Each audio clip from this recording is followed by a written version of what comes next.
y la policía de Malasia ha descubierto 139 fosas comunes y 28 campos de detención de migrantes gestionados supuestamente por traficantes de una región remota en la frontera con Tailandia. Veamos. Tal parece que la crisis migratoria en el sudeste asiático se agrava cada vez más. El gobierno de Malasia tuvo que aceptar su vinculación en la trata de personas luego de que la policía hallara 139 fosas comunes y 28 campos de detención de migrantes, los cuales habrían sido manejados por traficantes de una región remota del norte del país. El jefe de la policía dijo que las autoridades estaban exhumando los restos y que todavía no sabían con exactitud cuántas personas estaban enterradas en las fosas. En cuanto a los campos de concentración, estos tienen una capacidad para albergar a cientos de personas. La investigación preliminar tras este hallazgo parece indicar algunas semejanzas con las fosas encontradas por la policía tailandesa desde el inicio de la crisis de los migrantes a principios de mayo. Se cree que contenía cadáveres de inmigrantes rohingya y bengalíes. Tras este incidente, el gobierno de Tailandia endureció las acciones en contra de los traficantes, quienes habrían optado por abandonar sus embarcaciones, provocando el caos en la región. Según cifras de la ONU, un promedio de 2.000 personas siguen a la deriva del mar en un momento crítico, debido a que la temporada de los monzones también se acerca. Muy bien, vamos a ampliar ese tema, el drama de la inmigración, que no solamente sucede de África hacia Europa, también en el propio Asia.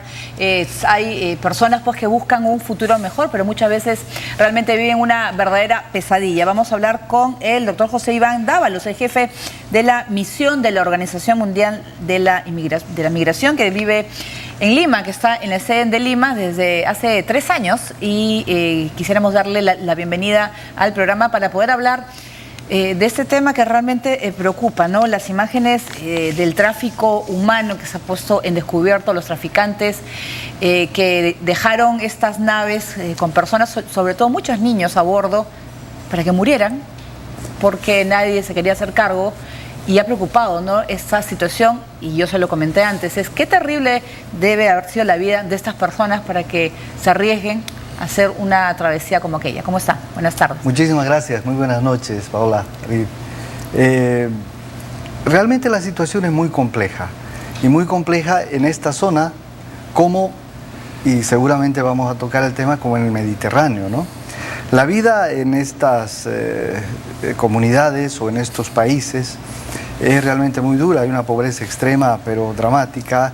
Estamos hablando no solo de Birmania o Myanmar, o también Bangladesh. Son poblaciones súper densas que necesitan, podríamos decir, proyectarse. Son los migrantes, son instrumentos de cambio.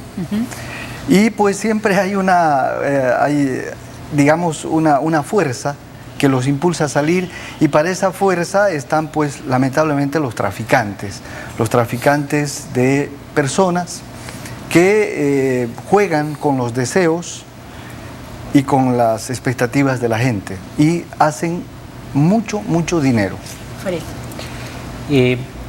¿Cuál es el factor de expulsión fundamental en el caso de los inmigrantes o emigrantes, perdón, que estamos viendo arribar en estado precario a las costas de Indonesia o Malasia?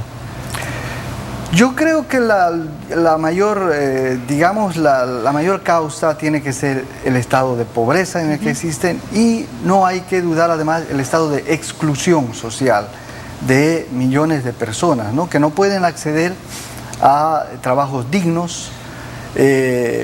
Bueno, allá priman situaciones muy especiales desde el punto de vista político, y pues eso empuja, sin lugar a dudas, a familias íntegras a someterse a este tipo de situaciones que son pues muy lamentables y muy tristes desde todo punto de vista, ¿no?, humano. Violan sus derechos fundamentales. Pero en el caso, por ejemplo, tanto en el Mediterráneo, que se ha culpado tanto a Europa de no haber hecho nada, de haber sido causante también de las guerras en los países de origen que han provocado porque muchos de ellos busquen un futuro mejor, pero también hemos ido a una situación crítica como los de estas personas en Asia, ¿no?, en los cuales han sido simplemente, eran barcos de la vergüenza en el cual nadie quería recibir y países que simplemente han presionados por la comunidad internacional han tenido que aceptarlos, pero para luego repatriar a esas personas. Y uno se pregunta, ¿qué se puede hacer con eso? ¿Qué podemos hacer con las personas que han logrado salir y que realmente quieren mejorar su nivel de vida? ¿Qué es lo que se está haciendo? Bueno, habría que diferenciar. Yo creo que el tema del Mediterráneo es diferente al tema del sureste asiático, ¿no? En el Mediterráneo, sabemos, es la guerra, en la guerra civil en Siria, y la situación que se origina también en Libia es un caldo de cultivo para una migración masiva hacia, en este caso, hacia Europa, ¿no?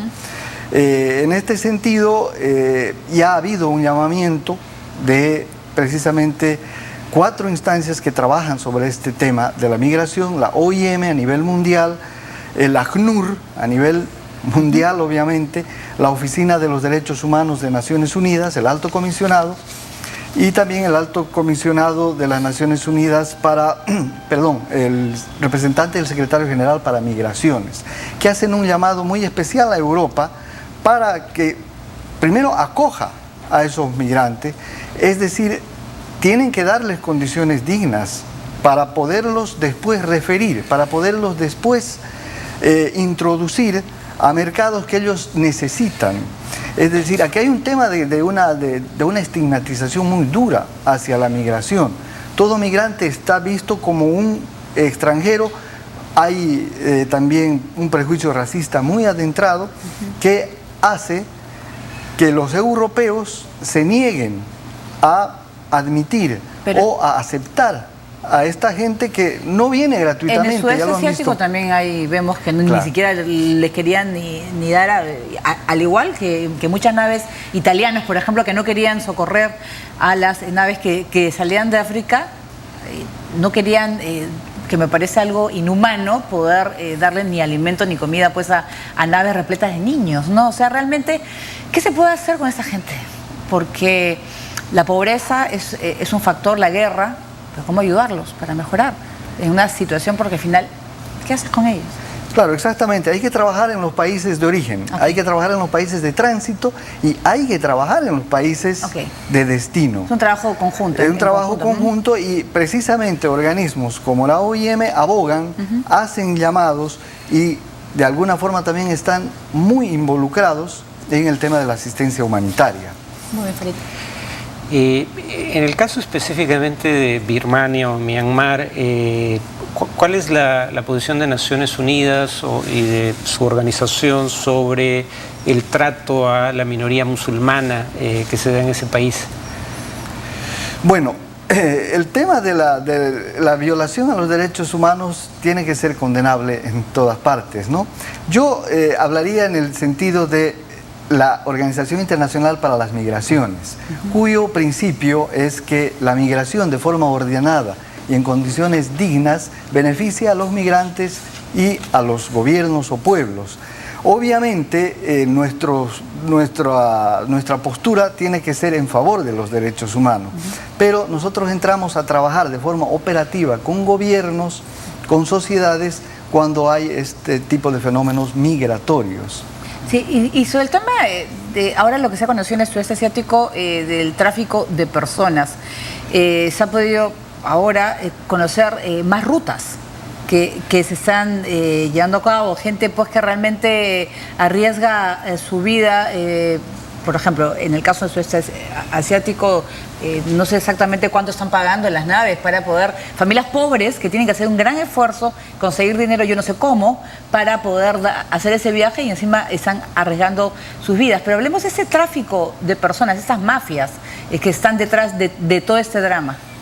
Bueno, esta es una mafia, es decir, muy organizada. O sea, estas son mafias muy organizadas, ¿no? Son varias, de territorio en territorio. No hay que olvidar que el tráfico de migrantes y la trata de personas es, por decirlo así, el tercer modo de ingreso ilegal que hay en el mundo. Primero están armas, drogas y personas, con el gran agravante y la gran perversidad de que la mercancía, en este caso, son las personas. Entonces es decir, son cantidades pero inimaginables. También deben haber economías de escala, por llamarlo así. No es lo mismo migrar es decir, de las costas de Libia hacia Europa, que emigrar de Bangladesh hacia Indonesia o Malasia, ¿no? Es decir, hay costos y hay diferencias. Claro, pero también hay centros se han encontrado fosas comunes. Estamos hablando de que estas personas están siendo trasladadas en los cuales los que no logran sobrevivir porque no le dan alimento, yo me imagino, morirán. Otras son utilizadas para la prostitución, el comercio de personas. O sea, realmente es bien grave lo que está sucediendo y las autoridades no están haciendo nada. O sea, han reconocido en Malasia que existe estos centros o estos lugares. Sin embargo, ¿qué se está haciendo? Lo más importante, yo creo, es identificar y poder, y yo diría, combatir a estas mafias. Reitero, son mafias muy poderosas y que mueven mucho dinero. Entonces, este tipo de controles que se podrían establecer, este tipo de mecanismos para reducir el tráfico de migrantes, es lo que, en resumidas cuentas y a la larga, podría tener algún efecto. No, más bien el tema de las mafias no solo es que se aprovechan de la necesidad de esta gente, sino que una vez que les pagan, y estando ya en alta mar, a veces los llevan a campamentos en lugares de Tailandia o Malasia y vuelven a pedir prácticamente un rescate a los familiares, y si no lo pagan les dan muerte. Claro, además esa preocupación, bueno, ya el nivel de crueldad y maldad es terrible, pero es una situación y que con el caso de estas naves en las cuales se ha podido conocer, ¿no? Yo no sé si es la peor situación de los migrantes de los últimos años. Usted nos puede decir en cifras. Se está viviendo realmente una situación crítica. Sin dudas. La OIM ha caracterizado lo que está ocurriendo en Siria como el mayor desplazamiento de personas después de la Segunda Guerra Mundial. Estamos hablando aproximadamente de 8 millones de desplazados internos y 4 millones fuera en la región que están buscando cómo salir. Imaginen, 12 millones de personas que se están moviendo, tiene que causar de una dificultad grandiosa a los gobiernos, bueno, y obviamente a la sociedad, a la comunidad internacional, ¿no? Muy bien, y además, bueno, ese es un espacio en los cuales pues tratamos de informar, y sobre todo para que la gente, los televidentes puedan conocer que esa es una realidad. A veces no leemos, o sea, que no nos informemos o no lo escuchemos no significa que no existe, ¿no? Es un drama que viven millones de personas a nivel internacional. Gracias al doctor José Iván Dávalo, jefe de la misión de la Organización Mundial de la Migración. Usted puede entrar a sus páginas web en las cuales pueda encontrar mucho más información. Muchas gracias por estar en TV Perú Mundo. Nosotros vamos a hacer una pausa y regresamos con mucho más.